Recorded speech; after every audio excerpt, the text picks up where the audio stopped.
আসসালামু আলাইকুম। আলহামদুলিল্লাহ, আমরা মূলত যাচ্ছি আমাদের হলুদের জমিতে, কারণ হলুদের গাছের চারদিকে মাটি দিতে হবে। এখন বর্ষাকাল, প্রায় বৃষ্টি হয়।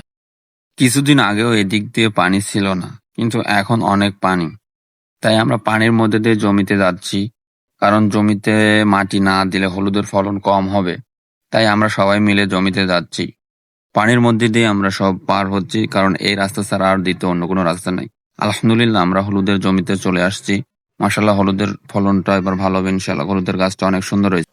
মূলত এখানে আমাদের 4 কাঠার মতন জমি আছে। 4 কাঠা জমিতে আমরা হলুদ চাষ করছি। তো হলুদের 2 দিক থেকে আমরা মাটি দিচ্ছি, কারণ হলুদের 2 দিক থেকে মাটি দিলে হলুদের ফলনটা ভালো হবে।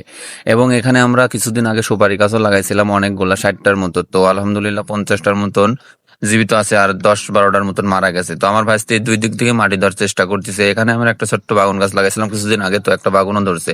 তো এখানে দেখেন আমরা কোবাই দিনের জন্য এখন বর্তমান কচুর গাছ এবং আগাছা অনেক আছে। তো আমি নিজেও চেষ্টা করতেছি হলুদের 2 দিক থেকে মাটি দেওয়া। কিছুদিন আগে এখানে আমরা বাগুনের চাষ করছিলাম, তো এখন হলুদ লাগাইছি জন্য বাগুনের গাছটা তুলে ফেলে দিই, কারণ বাগুনের গাছটা মারা গেছে এবং বাগুনের গাছটা আর রেখে কোনো লাভ নেই, বাগুন ধরবে না, এই জন্য তুলে ফেলে দিলাম।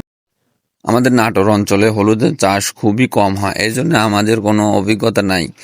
আর আমার এদিকে বর্তমান রসুন এবং নিচু আর ভুট্টার আবাদ বেশি হয়।